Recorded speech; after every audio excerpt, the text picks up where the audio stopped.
దివంగత నేత వైఎస్ రాజశేఖర రెడ్డి గారి 77వ జయంతి సందర్భంగా వైఎస్ఆర్ అభిమానులు, వైఎస్ఆర్ కాంగ్రెస్ పార్టీ కార్యకర్తలు, నాయకులు యావత్ ఆంధ్రప్రదేశ్ ఉమ్మడి రాష్ట్రంలో అన్ని ప్రదేశాల్లో కూడా వైఎస్ఆర్ జయంతిని ఒక పండుగ వాతావరణంతో చేసుకోవడం కొన్ని సంవత్సరాలుగా ఆనవాయితీగా వస్తూ ఉంది. ఎందుకంటే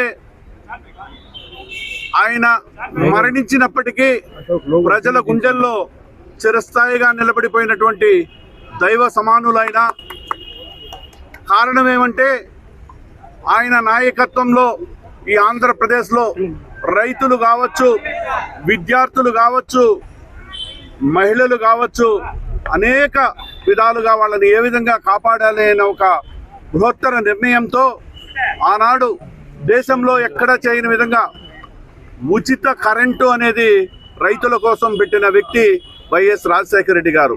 అదేవిధంగా రైతులు సొసైటీల్లో లోన్లు తీసుకొని కట్టలేని పరిస్థితుల్లో ఉన్నారు, రైతులు ఉరివేసుకుంటున్నారు. వాళ్ళు రైతులు ఉంటేనే రాజ్యం బాగుంటుందనే ఉద్దేశంతో రైతు రుణమాఫీ చేసిన వ్యక్తి వైఎస్ రాజశేఖర రెడ్డి గారు.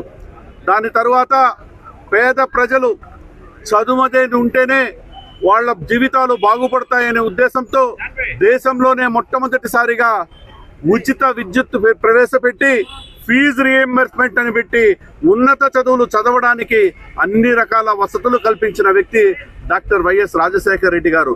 ఈరోజు ఆయన పెట్టిన ఫీజు రీఎంబర్స్మెంట్ పథకంలో కొన్ని వేల లక్షల మంది ఈరోజు విదేశాల్లో వెళ్ళి ఉద్యోగాలు చేస్తూ ఆయన్ని స్మరించుకుంటున్నారంటే దేశవ్యాప్తంగా కూడా ఈ పథకం కొన్ని రాష్ట్రాల్లో ఇంప్లిమెంట్ అయిందంటే ప్రధాన కారకుడు డాక్టర్ వైఎస్ రాజశేఖర రెడ్డి గారు. అదేవిధంగా ఆరోగ్యశ్రీ అనేది దానికి ముందు దేశంలో ఎక్కడా కూడా లేదు. పేదలకు ఏదైనా జబ్బు చేస్తే కార్పొరేట్ హాస్పిటల్లో వాళ్ళు కూడా కోటీశ్వర్ల సమానంగా వైద్యం అందాలి వాళ్ళకని ఆరోగ్యశ్రీ అనే ఒక పథకం తీసుకొచ్చి పేదలకు వైద్యం అందే విధంగా చేసిన వ్యక్తి డాక్టర్ వైఎస్ రాజశేఖర రెడ్డి గారు. అదేవిధంగా చూస్తే ఈరోజు దేశంలో ఏ రాష్ట్రంలో కూడా ఆ పథకాన్ని గొప్ప రోల్ మోడల్గా తీసుకున్నారు. మనం చూస్తే 108, 104 ఈ 108, 104 వచ్చినాక ఎంత సౌలభ్యంగా ఉందంటే గ్రామాల్లో ఏదైనా చిన్న యాక్సిడెంట్ జరిగితే కూడా వెంటనే అర్ధరాత్రి అయినా కానీ 104 ఫోన్ కొట్టు, 108 ఫోన్ కొట్టు అనే విధంగా వచ్చిందంటే ఆనాడు ఈ 104, 108 అనేది దివంగత నేత వైఎస్ రాజశేఖర రెడ్డి గారు తీసుకొచ్చిన పథకాలు కాబట్టి ఈ రోజుకి కూడా దేశమంతా ఈ 104, 108 వస్తే ఇది రాజశేఖర రెడ్డి గారి పేటెంట్ మానస్పుత్రిక అనే విధంగా చెప్పుకునే పరిస్థితి ఉంది. కాబట్టి ఆయన ప్రజల మనసులో, పేదల మనసులో చిరస్థాయిగా ఒక దేవుడుగా నిలిచిపోయాడని ఈ సందర్భంగా ఆయన మేము స్మరించుకుంటూ ఆయన జన్మదిన వేడుకల్ని పండుగ వాతావరణంలో మేము భావిస్తూ 2029లో వైఎస్ఆర్ కాంగ్రెస్ పార్టీ జయభేరి మోగిస్తాది.